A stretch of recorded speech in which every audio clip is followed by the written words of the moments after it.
करके बुलवा लो अपने। अरे महाराज हम तो कितने राक्षस भेजे बोड़ी भर भर के, सबको उसने मार दिया, किसी को तमाचा से, किसी को गोड़ से, किसी को लात से, किसी को फूंक दिया सब। बोले अपने गली में बुलाओ। क्या करें, बाल मेला का आयोजन करो। कंस ने बाल मेला का आयोजन किया। नारद जी बोले मैंने उसका कुंडली देखा है, वो 2 दिन बाद उसके मृत्यु का योग है, उसको बुला करके मरवा दो। यहाँ घूमते घूमते नारद जी आ गए वृंदावन। ठाकुर जी गैया चरा के आ रहे थे, तो वो हुआ ऐसा कि वो क्या हुआ कि कृष्ण जी को जा करके नारद जी प्रणाम किए। कृष्ण भगवान बोले और किथे? बोले इथे तुमसे मिलने आया हूँ। ये कंस कितना चारों तरफ अत्याचार, अनाचार, पापाचार मचा रखा है, आपको समझ में नहीं आता इस दुष्ट को मारते क्यों नहीं? भगवान बोले मैं काहे को मारूंगा, वो अपने कर्मों की गति से मरेगा। बोले वो सब तो ठीक है, लेकिन आप मारना चाहो तो उसके कुंडली में परसों मरने का बहुत बढ़िया योग है। भगवान कृष्ण बोले मेरे कुंडली में भी परसों मरने का योग है, ये कंस को बता दिया, और कंस को परसों मरने का योग है, ये मुझे बता रहे हो, कहना क्या चाहते हो? नारद जी बोले नारायण नारायण। आप देख लीजिएगा अपने हिसाब से, अब मैं क्या बोलूं। हाँ, नारद जी चले गए। भगवान कृष्ण बलराम जी से बोले देख रहे हो ना बलराम, ये नारद बाबा तो बस ऐसे ही हैं। कंस ने बाल मेला का आयोजन किया, अक्रूर जी को दूत बना करके भेज दिया। कहा गच्छोधव गच्छ नंद ब्रज तत्र सुदामानक दुंदुबे आशाते ताविहाने ना रथे ना नयमाचिरम। अक्रूर जी महाराज सारथी बन करके, दूत बन करके आए, और यहाँ आने के बाद में वो हुआ क्या कि नंद जी महाराज ना अक्रूर जी के बड़े करीबी मित्र थे, और परिवार खानदान में ही आते थे वो। श्री ठाकुर जी बालकृष्ण जी नंद जी अक्रूर जी को चाचा कहते थे। अक्रूर जी को आते हुए जैसे ही बलराम जी और ठाकुर जी देख के दौड़ करके चले गए चाचा, और जाकर के गोद में चढ़ गए। चाचा जी आ गए, चाचा जी आ गए। चाचा आप कब आए हैं? अरे बोले हम अभी आए हैं। हाथ पकड़ करके, उंगली पकड़ करके घर लाए, और घर लाने के बाद में ठाकुर जी दौड़े करके बाबा के पास गए। बाबा देखो कौन आया है? अक्रूर चाचा आए हैं। और वो हुआ ऐसा कि नंद जी आए, अक्रूर जी से खूब प्रेम से मिले, कुछ वार्तालाप हुआ, और सुनो रात्रि का भोजन करके और सब लोग आराम से सो गए। अच्छा, घर में कोई व्यक्ति कभी न आता हो, अचानक आ जाए। आजकल तो नहीं, लेकिन पहले के जमाने में ऐसा होता था। जो व्यक्ति कभी आपके यहाँ ना आता हो, अथवा बहुत दिन के बाद आया हो, और घर की जो वृद्ध माताएं होती हैं, कदाचित संबंध ऐसा हो कि उनके सामने न जा सके, तो वो क्यों आए हैं, किस लिए आए हैं, काहे को आए हैं, क्या बात कर रहे हैं, इस बात को जानने के लिए वो केवाड़ के ओट के पास में खड़ी होकर के और सारी बात सुनती रहती है। ऐसा होता था पहले। हाँ,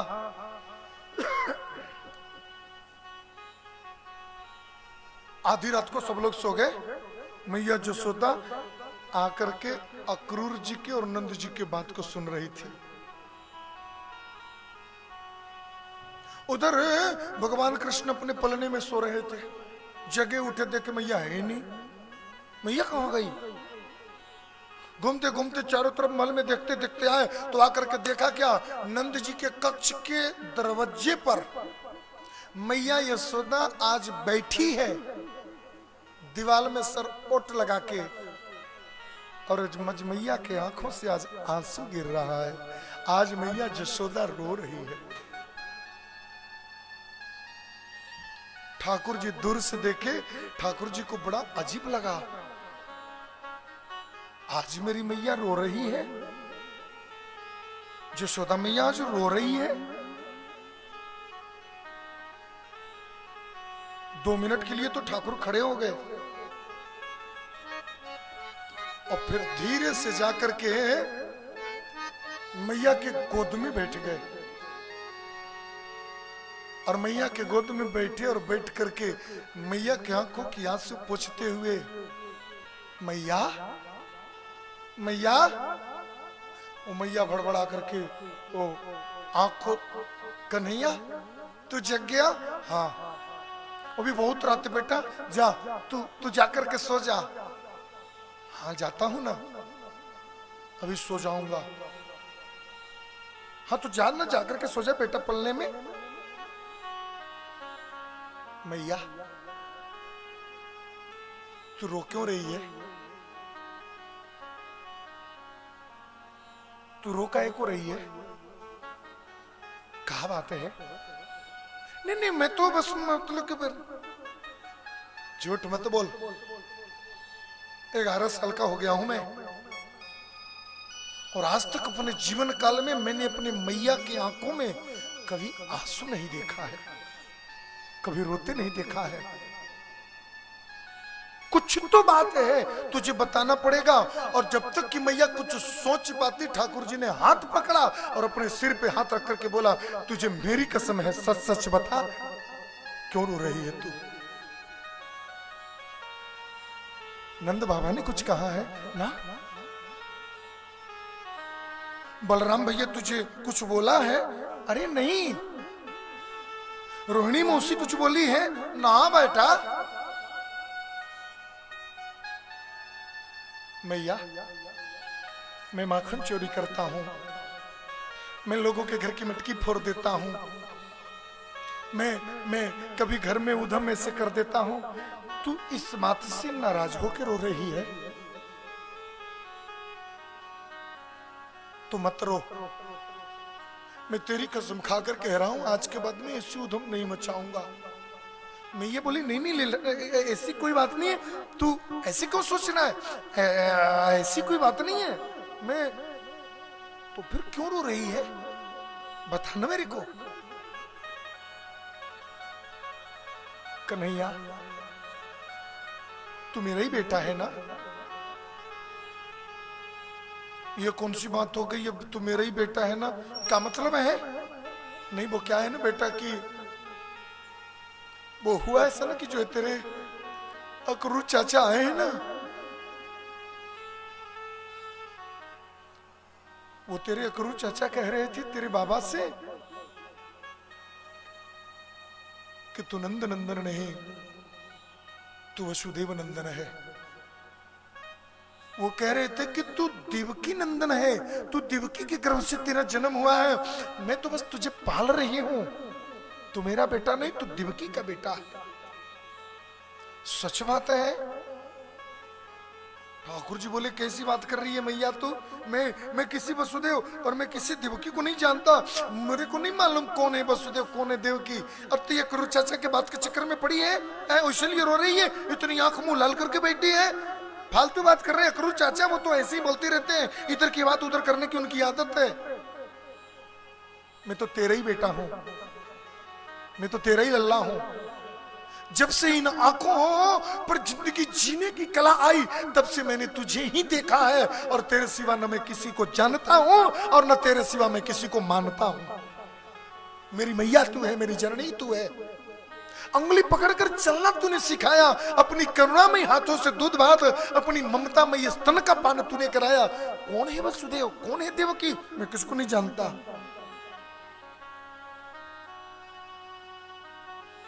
वो क्या है ना बेटा कि वो कह रहे थे कि तुझे ले जाने आए हैं मथुरा, घुमाने के लिए। वो बाल मेला लगा, निमंत्रण है, बलराम भी जाएगा। और तू भी तो कल शाम को जिद कर रहा था कि बाबा मेरे को चलो घुमाने मथुरा, और तेरे कहने पर तेरे बाबा कह दिए जाने के लिए। तू सचमुच जाना चाहता है मथुरा? इतनी बात सुनते ही भगवान कृष्ण हिलकियों के साथ रोने लगे। जो बात दिल में है, कभी कभी जीव चाह करके भी उसको छुपा नहीं पाता साहब। दिख तो जाता है, व्यक्ति बुझ तो जाता है, भैया तू तू नहीं चाहती कि मैं घूमने जाऊं? एक दिन के लिए जाऊंगा, बस बाल मेला लगा है देखूंगा, दूसरे दिन मेला घूम करके तीसरे दिन आ जाऊंगा। बस 2 दिन के लिए मुझे जाना है, जाने देना भैया। तू कह तो नहीं चाहूंगा, लेकिन मेरा बहुत मन है कि मैं थोड़ा ऐसे मतलब कि चला जाऊं ना। अपने जीवन में मैया ने कृष्ण के चेहरे की उदासी कभी नहीं देखा था, और मैया अपने जीवन की उदासी को छुपा करके कृष्ण के जीवन की प्रसन्नता पाने के लिए नचाते हुए भी मैया जसोदा बोल दी, हाँ ठीक है चले जाना, लेकिन वापस आ जाएगा ना? कैसी बात कर रहे हैं मैया? तो मैं पक्का आ जाऊंगा, मैं निश्चित आ जाऊंगा। तुझे विश्वास नहीं है? नहीं है, लेकिन तेरे वो तेरे अक्रूर चाचा कह रहे थे ना कि तू छोड़कर जब वृंदावन जाएगा तो तू वापस नहीं आएगा। थोड़ी मेरे को शंका हो रही है, तू क्या सचमुच वापस वृंदावन नहीं आएगा? भगवान कृष्ण बोले कि मैया तुझे यदि मेरे पर विश्वास न हो ना,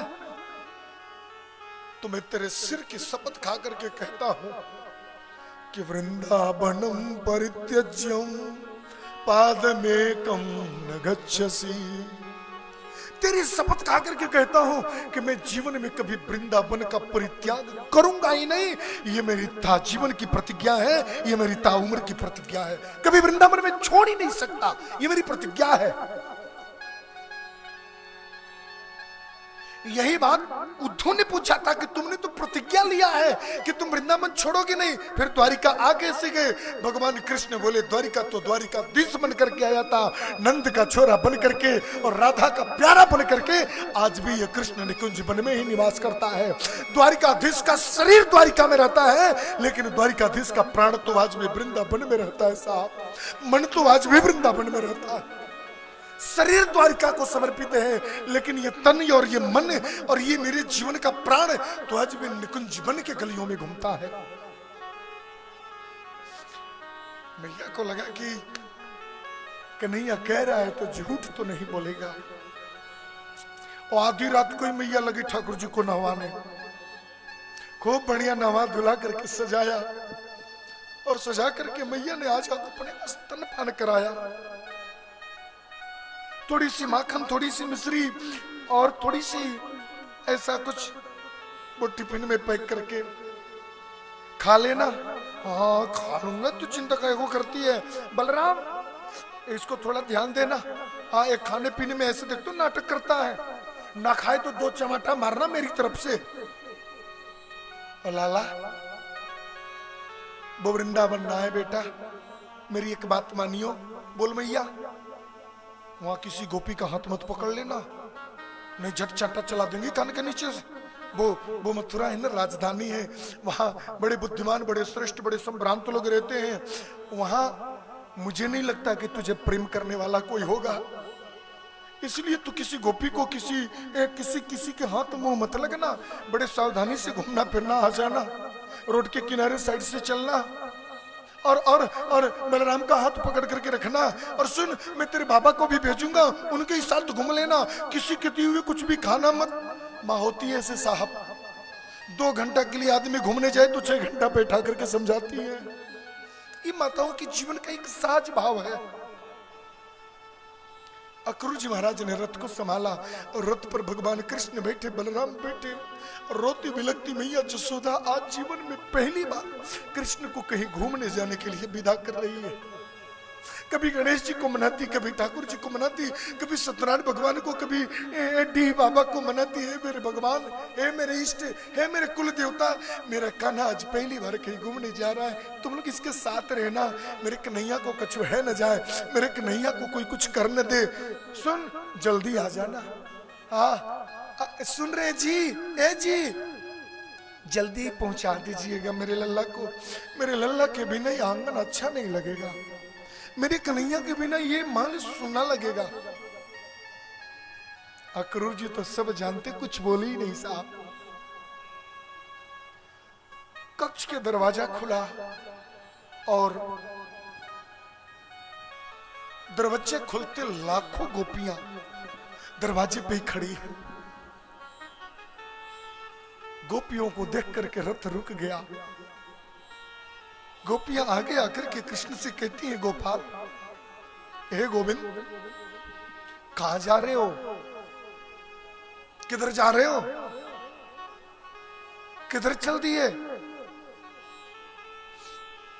वो क्या है कि वो ऐसा है कि वो हम मथुरा जा रहे हैं। क्यों? हमें मथुरा घूमने की इच्छा है। गोपाल, तुम्हें क्या लगता है कि तुम इतनी सावधानी से, इतने चुप्पे और धीरे से यहां से निकल करके चले जाओगे और हम तुम्हारे बारे में जानेंगे नहीं? हम तुम्हारे बारे में पता नहीं लगाते? हम तुम्हारे बारे में जान नहीं पाएंगे? छुप करके जा रहे हो। तुम्हें क्या लगता है कि तुम यदि मथुरा जाना ही चाहते हो तो हम गोपियां तुम्हें रोक देंगी, तुम्हें नहीं जाने देंगे? अरे तुम्हें जाना ही था तो चले ही जाते, लेकिन कम से एक बार अपने श्रीमुख से हमें यह संदेशा सुना तो देते कि हम मथुरा जा रहे हैं। आप मथुरा जाना चाहते हो? कृष्ण बोले, हाँ। क्या आप मथुरा जाकर के मथुरा में खुश रह पाओगे? कृष्ण बोले, हाँ। गोपियों ने रास्ता छोड़ दिया। ये गोपियां जो है ना साहब, प्रेमिका है, और प्रेमिका के जीवन का एक बड़ा विलक्षण भाव होता है। प्रेम की एक बड़ी विचित्र दशा होती है, प्रेम की एक बड़ी विचित्र अवस्था होती है। प्रेम में तत्सुखम सुखत्वम,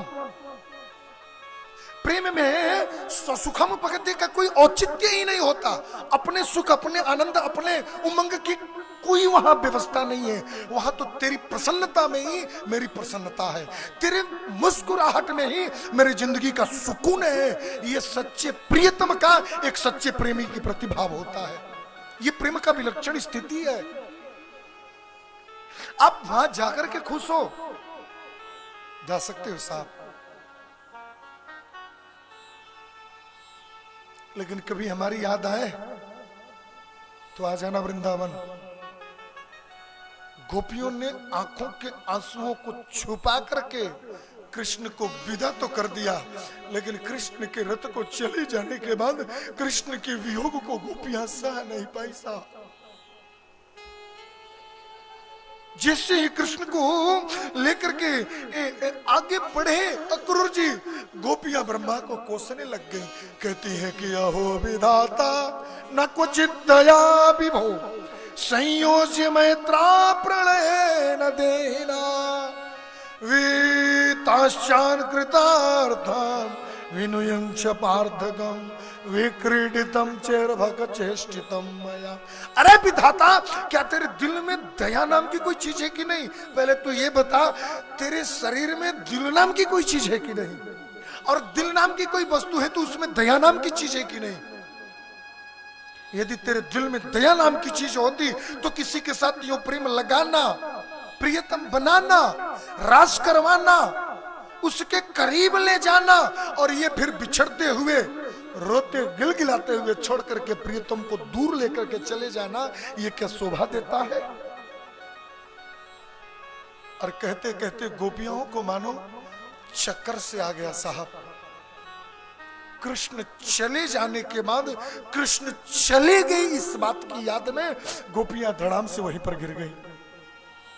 और एवं ब्रुवाणा विरातुरा वृषम विसृज्य लज्जारुरुदुस्वस्वरम ब्रज स्त्रियः कृष्ण विसक्त मानसा गोविंद दामो दर माधवेति।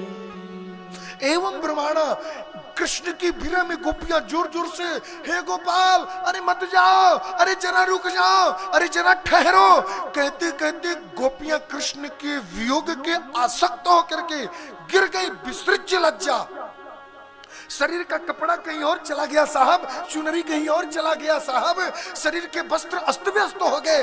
न लज्जा का ध्यान रहा, न शरीर की अवस्था का ध्यान रहा, केवल जमीन पर पड़े पड़े कृष्ण कहाँ जा रहे हो, जरा ठहर जाओ, चला रुक जाओ, हे कृष्ण मुझे मत छोड़ करके जाओ। अरे कहते कहते गोपियां बेहोश होकर के गिर गई। नहीं,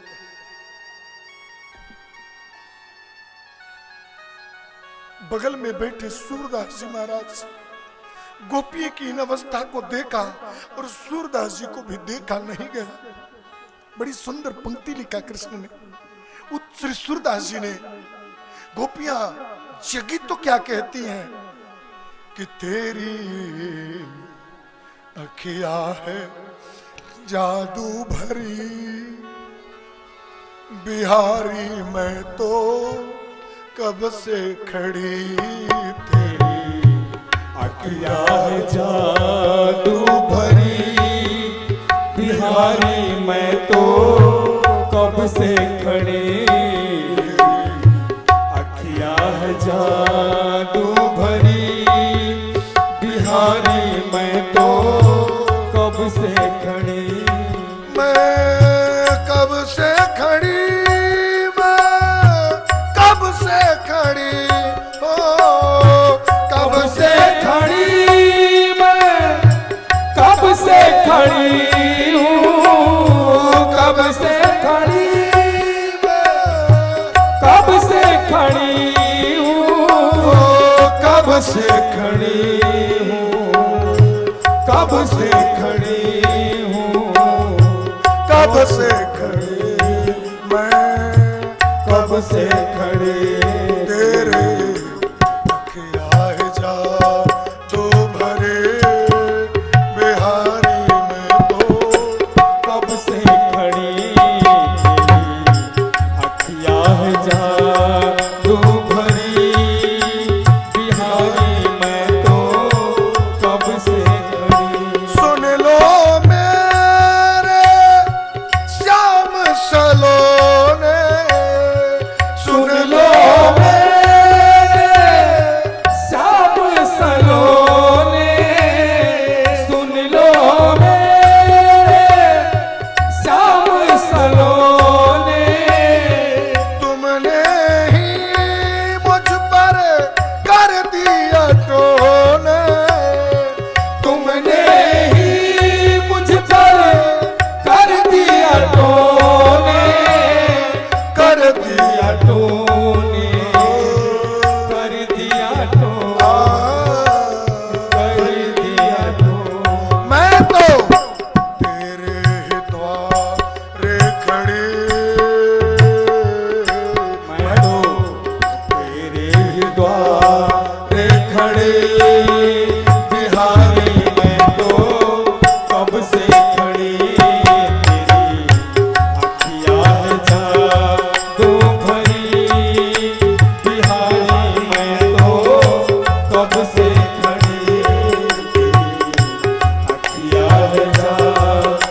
चले गए चले जाओ, लेकिन एक कृपा बनाए रखना।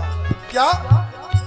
कृपा करो हरि दास के स्वामी, कृपा करो हरि दास के स्वामी, कृपा करो हरि दास के स्वामी, कृपा करो हरि दास के स्वामी, बाके बिहारी अंतर्यामी, ओ बाके बिहारी अंतर्यामी, बाके बिहारी अंतर्यामी, बाके बिहारी अंतर्यामी। मेरे ईश्वर आपसे दूर चला जाए, चले जाने दो, टेंशन नहीं लेना, वापस आ जाएगा। लेकिन जीवन से भजन करने की आदत न छूट जाए, ये ध्यान में रखो। क्योंकि भजन करने की आदत बनी रहेगी तो उस परमात्मा को भी आते रहने की आदत लगी रहेगी। एक ही परमात्मा से निवेदन है, एक ही गोपाल से प्रार्थना है कि हे गोविंद मेरे टूटे ना भजन की लड़ी, मेरी टूटे ना भजन की लड़ी, बिहारी मैं तो कब से खड़ी, तेरी अखियां है जादू भरी, बिहारी मैं तो कब से खड़ी, तेरी अखियां है जादू भरी, बिहारी मैं तो कब से खड़ी, ओ कब से खड़े,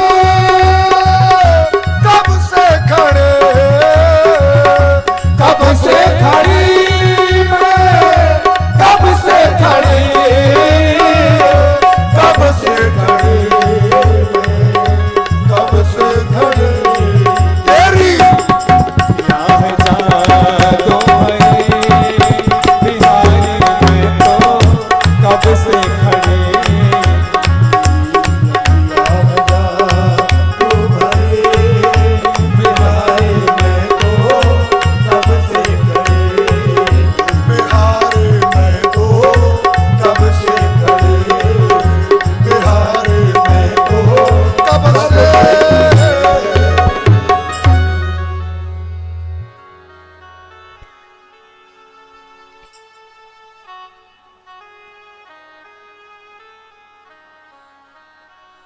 गोपियां पुकारती रहीं और कृष्ण मथुरा चले गए।